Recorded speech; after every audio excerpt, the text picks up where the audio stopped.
नमस्कार दोस्तों, मेरा नाम है सुखदेव और आप मेरा चैनल देख रहे हैं जॉब तक। दोस्तों आज हम बात करेंगे CIMFR की तरफ से रिक्वायरमेंट आई है उसके बारे में। CSIR यानी कि central institute of mining fuel research की तरफ से वैकेंसीज है और ये परमानेंट गवर्नमेंट जॉब ऐसा रहने वाली है और इसके लिए क्वालिफिकेशन 10th और ITI पास रखा गया है। सैलरी यहाँ पर दे सकते हो 37,000 के आसपास आपका सैलरी रहेगा।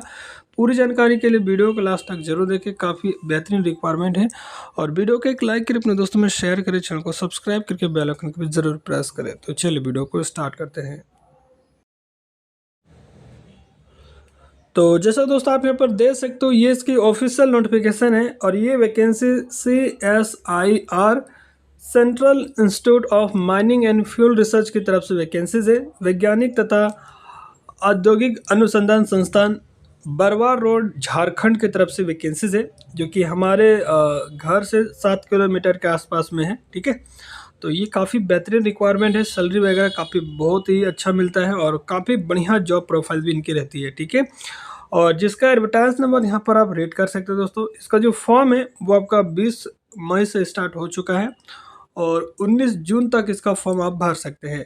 CSIR CIMFR strive to the have workforce that reflect gender balance and women's candidate are encouraged to apply। ठीक है, CSIR central institute of mining and fuel research CIMFR जो कि धनबाद में है। ठीक है, और ये constituent laboratory under the agency of council of scientific and industrial research, जिसको CSR के नाम से जाना जाता है, जिसका हेडक्वार्टर जो है दिल्ली में है। और हमारे धनबाद में दोस्तों आपका इसका रिसर्च एंड डेवलपमेंट जो है लेबोरेटरी है, जो कि कोल एनर्जी से रिलेटेड यहाँ पर रिसर्च वगैरह होता है। ठीक है, और भी बहुत सारे यहाँ पर वर्क होता है, लेकिन बेसिकली जो माइनिंग के लिए होता है और जो फ्यूल वगैरह होता है उससे रिलेटेड यहाँ पर रिसर्च वगैरह होता है। तो काफ़ी अच्छा वैकेंसीज है। आपका जॉब प्रोफाइल यहाँ पर काफ़ी बेहतरीन नज़र आने वाली है। ठीक है, तो सभी पोस्ट के बारे में बात करेंगे। बेसिकली यहाँ जो पोस्ट है वो आपका टेक्नीशियन के ही रिक्वायरमेंट है। तो सब यहाँ पर सबसे पहला अगर बात करें तो डेजिग्नेशन में आप देख सकते हो टेक्नीशियन 1 ग्रुप 2 की वैकेंसीज है। और नंबर ऑफ पोस्ट की बात करें तो 30 वैकेंसीज है, जिसमें PWD के लिए 2 है और एक्स सर्विस मैन के लिए 3 अलग से रिजर्व रखी गई है।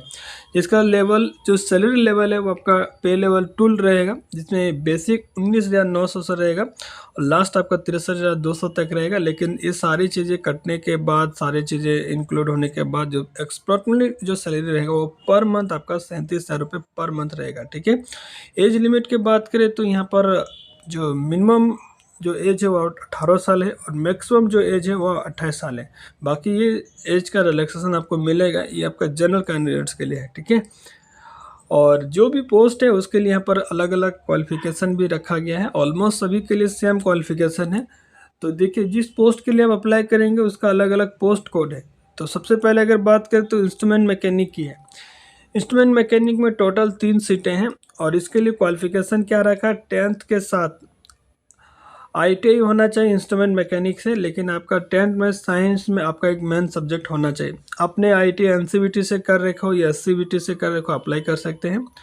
पहला कंडीशन ये है। दूसरा कंडीशन क्या है, 10th के साथ दोस्तों 10th के बाद 2 साल का आपने अप्रेंटिस वगैरह भी कर रखे हो तो भी इसका फॉर्म भर सकते हो। ठीक है, और अप्रेंटिस जो 2 साल का होना चाहिए वो आपका इंस्ट्रूमेंट मैकेनिक्स होना चाहिए। तीसरा कंडीशन क्या है, आपने अगर ओनली 10th पास किया है और 3 साल के एक्सपीरियंस आपके पास है इंस्ट्रूमेंट मैकेनिक से, चाहे मिनिस्ट्री ऑफ डिपार्टमेंट हो, कोई ऑर्गेनाइजेशन हो या पब्लिक सेक्टर अंडरटेकिंग हो या autonomous body under government of India हो या स्टेट गवर्नमेंट या UT से, कहीं से भी आपने 3 साल का इंस्ट्रूमेंट मैकेनिक से वर्क एक्सपीरियंस आपने कर रखे हैं तो भी इसका फॉर्म भर सकते हैं। ठीक है, नेक्स्ट रिक्वायरमेंट है आपका सर्वे या सर्वेयर या सर्वेइंग की। ठीक है, इसमें आपका 3 वैकेंसीज है। इसमें भी क्वालिफिकेशन सेम रखा गया है, 10th के साथ ITI या 2 साल का अप्रेंटिसशिप या 3 साल का एक्सपीरियंस आपका 10th के बाद। ठीक है, नेक्स्ट रिक्वायरमेंट है फिटर की। तो इसके लिए आपको टोटल 5 सीटें हैं और ITI आपका फिटर से होना चाहिए। ठीक है, क्वालिफिकेशन सेम ही है सब में। नेक्स्ट रिक्वायरमेंट है वेल्डर का। वेल्डर के लिए यहाँ पर 2 वैकेंसीज हैं। क्वालिफिकेशन 10th के साथ ITI या 2 साल का अप्रेंटिसशिप, या 10th के साथ 10th के बाद 3 साल का वेल्डर का एक्सपीरियंस है तो अप्लाई कर सकते हैं। फिर नेक्स्ट रिक्वायरमेंट है कारपेंटर की। कारपेंटर के लिए 1 वैकेंसीज है, ठीक है। फिर है इलेक्ट्रिशियन। इलेक्ट्रिशियन में टोटल यहाँ पर 7 वैकेंसीज है। जनरल के लिए 3 है, EWS के लिए 1 है, ST के लिए 3 वैकेंसीज है, ठीक है। और इसमें भी सेम क्वालिफिकेशन है, 10th के साथ ITI इलेक्ट्रिशियन ट्रेड से और 2 साल का अप्रेंटिस के इलेक्ट्रिशियन से फॉर्म भर सकते हैं, या 10th के बाद आपके पास 3 साल का इलेक्ट्रिशियन से रिलेटेड वर्क एक्सपीरियंस है तो इसका फॉर्म भर सकते हैं। फिर नेक्स्ट रिक्वायरमेंट है वायरमैन की। वायरमैन के लिए ओनली OBC में 1 सीट है, ठीक है। उसके बाद refrigeration and conditioning RAC mechanic के लिए 2 वैकेंसीज है, एक जनरल में है और एक ST में है, ठीक है। फिर आपका ड्राफ्ट्समैन सिविल की 1 वैकेंसीज है, और automobile mechanic motor vehicles MMV के लिए यहाँ पर जो है 2 वैकेंसीज है, ठीक है। फिर नेक्स्ट है ड्राफ्ट्समैन मैकेनिकल की, यहाँ पर 3 वैकेंसीज है इसके लिए। तो ये आपका वैकेंसीज है। अब देखिए यहाँ पर एज लिमिट जो है मिनिमम 18 साल रखा गया और मैक्सिमम आपका 28 साल। ये आपका जनरल कैंडिडेट्स के लिए है। बाकी SC ST OBC EWS PD के लिए अलग से एज का रिलैक्सेशन मिलेगा। और यहाँ पर देख सकते हो दोस्तों, SC ST के लिए 5 साल एज का रिलैक्सेशन मिलेगा, OBC के लिए 3 साल है, PWBD अनरिजर्व है तो 10 साल, PWBD OBC है तो 13 साल, PWBD SC ST है तो 15 साल, और डिपार्टमेंटल कैंडिडेट है CSIR का तो 5 साल का इसका रिलैक्सेशन मिलेगा। एक सर्विसमैन है तो अलग से 3 साल के रिलैक्सेशन आपको मिल जाएगा दोस्तों, ठीक है। तो उसके बाद एडिशनल और भी जैसे ग्रुप C वगैरह, जैसे विजडो डिवोर्स वोमेन हो, ठीक है, women judicially separated and who are not remarried, उनके लिए यहाँ पर 35 साल तक के कैंडिडेट्स का फॉर्म भर सकते हैं, ठीक है। तो ये वैकेंसीज है, काफ़ी बेहतरीन रिक्वायरमेंट है। जो भी कैंडिडेट एलिजिबल होंगे ज़रूर आपको अप्लाई करना चाहिए। सैलरी वगैरह यहाँ पर काफ़ी अच्छा मिलता है, और जनरल इन्फॉर्मेशन दिया है क्या क्या बेनिफिट्स मिलेगा। देखिए आपको यहाँ पर DA HRA वगैरह मिलेगा, TA वगैरह मिलेगा। ये सारी सुविधा आपको जो है मिलने वाला है CSIR में, ठीक है। और उसके बाद और भी क्या क्या इन्फॉर्मेशन है यहाँ पर आप देख सकते हैं। सिलेक्शन प्रोसेस के बारे में बात करें तो सबसे पहले आपका स्क्रीनिंग होगा, यानी कि शॉर्टलिस्ट किया जाएगा, और जो कैंडिडेट शॉर्टलिस्ट होंगे उनको पहले स्किल टेस्ट या ट्रेड टेस्ट होगा। जो कैंडिडेट ट्रेड टेस्ट या स्किल टेस्ट क्वालिफाई होगा उनको दोस्तों आपका जो है 3 पेपर्स देने पड़ेंगे। पेपर 1 में paper 1, paper 2 and paper 3। Paper 2 and 3 जो है ओनली जो है पास आउट है उनके लिए है। पेपर 1 में आपका फाइनल मेरिट लिस्ट भी प्रिपेयर्ड ओनली, और पेपर 2 एंड 3 जो है आगे मैं आपको बताऊंगा इसका क्या क्या सिलेबस है, ठीक है। पेपर जो होगा आपको 2 लैंग्वेज में होगा, हिंदी और इंग्लिश में, ठीक है।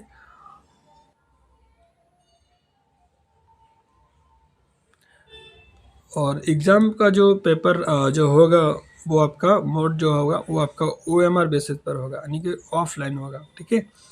हिंदी और इंग्लिश दोनों में क्वेश्चन रहेगा। पहला जो पेपर रहेगा वो आपका 10th और ITI 12th स्टैंडर्ड रहेगा, जिसमें 150 क्वेश्चन रहेंगे। समय आपको 2 घंटा 30 मिनट मिलेगा।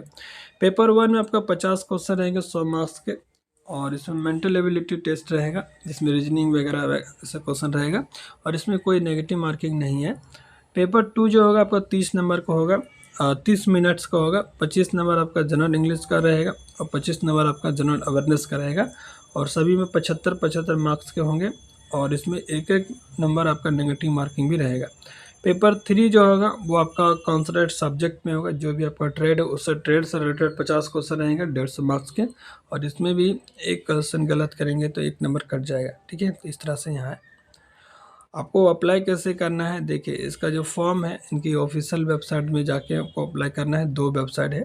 पहला वेबसाइट यहाँ पर देख सकते हो CIMFR.RES.in अप्लाइड ऑनलाइन, ठीक है। दूसरा वेबसाइट जो है www.CIMFR RES.in।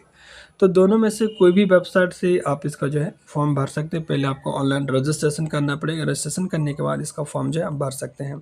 फॉर्म भरने के लिए एप्लीकेशन चार्ज है दोस्तों 500 रुपये की।